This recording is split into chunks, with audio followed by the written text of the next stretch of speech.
Selamat sore adik-adik. Sore. Baik, hari ini kita jumpa kembali dalam kegiatan kita.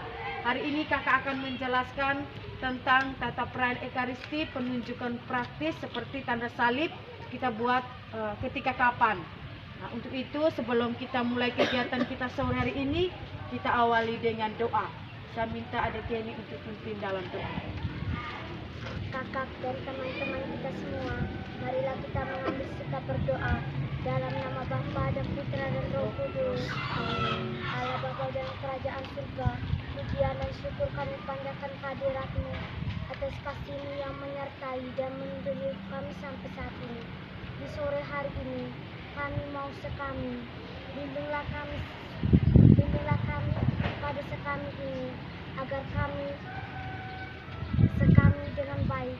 Nama-Mu kami puji kini dan sepanjang segala abad. Amin. Dalam nama Bapa dan Putra dan Roh Kudus. Amin. Kita tepuk salut untuk Kenny. Tepuk salut. Salut, salut. Salut, salut. Salut. Baik adik-adik, kita selama ini sudah sering tahu tanda salib dibuat ketika kapan, berdiri dilakukan ketika kapan. Yang pertama, tanda salib. Coba kalian ingat, ada yang sudah sambut baru nih, tanda salib kita buat ketika kapan? Coba, tanda salib kita ingat, ketika kapan kita membuat tanda salib? Coba, Tirta, kapan? Pembuka dengan penutup. Pembuka dengan penutup. Ada lagi? Tanda salib kita buat ketika kapan? Ketika kita berdoa. Ada? Karissa, nanti tuh kita ini nih kan semacam kemarin adik-adik ada yang lomba kuis itu, kuisis. Saya bangga biar juara 5, biar urutan ke-5, tetapi kita murni, kita belajar apa yang kita belajar. Saya yakin mereka yang juara kemarin itu mereka ada dapat soal yang saya dapat juga dari itu Kakak Erlin. Hanya karena memang itu sudah kirim ke saya juga sampai saya sudah print karena begitu banyak. Mereka akan dapat, tapi saya senang kalian, artinya tidak langsung gampang dengan jawabannya, tetapi kalian sudah belajar sebelumnya dan mendapat itu tidak gampang. Tidak apa-apa, tapi itu luar biasa ya. Sekarang kita mulai belajar hal-hal praktis nanti supaya ketika ada lomba, kegiatan-kegiatan seperti itu kalian sudah tahu seperti itu. Nah, sekarang seperti kita tadi bilang tanda salib itu dibuat ketika kapan? Ya, ada yang ketika kita pembukaan perayaan Ekaristi dengan penutup. Jadi kita boleh saya jelaskan pada kesempatan ini, tanda salib dibuat ketika seperti kita bilang tadi memasuki gereja. Ketika kita masuk gereja nih, masuk kapela, sambil menandai diri dengan air suci yang ada di samping pintu gereja sebagai tanda peringatan pembaptisan yang terima. Kita ingat ketika kita masuk gereja itu kita selalu angkat air di tempat bejananya dalam Bapa dan Putra dan Roh Kudus. Amin. Itu peringatan pembaptisan yang telah kita terima. Dulu masih kecil nih, kita kan tidak tahu. Buat mama yang gendong kita berkat dengan air. Nah, ketika itu yang mengingatkan kita kembali. Yang kedua, mengawali dan mengakhiri perayaan Ekaristi. Seperti tadi ya. Terus yang ketiga, menerima percikan air suci kalau dibuat sebagai pengganti perayaan tobat. Ungkapkan kesadaran kita sebagai anak-anak Allah dan kesetiaan kita pada janji baptis. Kita ingat, itu ingat tidak di masa Trihari Suci. Kita ingat kapan itu kita menerima kembali janji baptis, percikan air. Coba ingat, Aura, kok ingat tidak?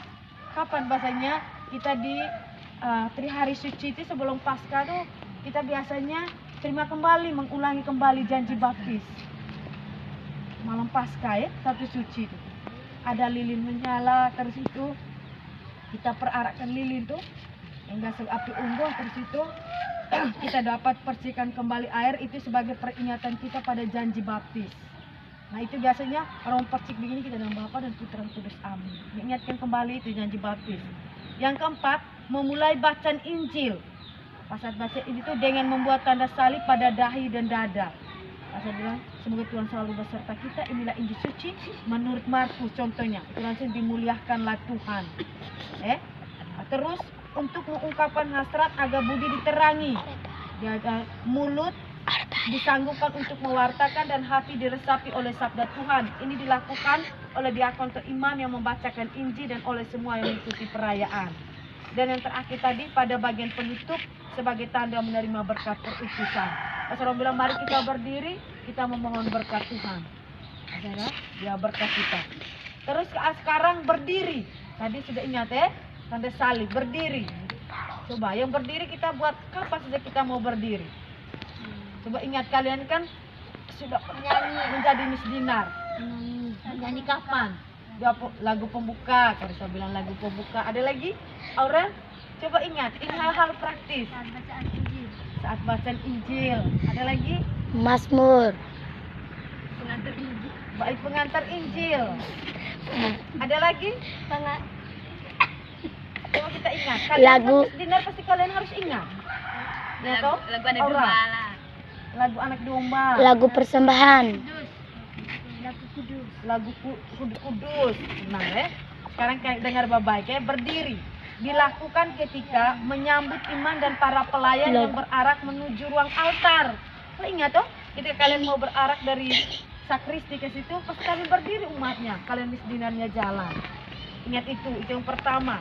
Yang kedua, pemakluman Injil sebagai tanda hormat pada Tuhan Yesus Kristus yang bangkit mulia dan yang hendak memaklumkan sabdanya. Ketika saya bilang tadi, ketika Injil. Habis itu mengucapkan syahadat. Aku percaya itu kita berdiri. Tanda hormat kepada Allah yang setia mendengar dan mengabulkan doa-doa. Habis itu aku percaya kita doa umat. Kita masih berdiri itu. Terus memulai doa syukur agung.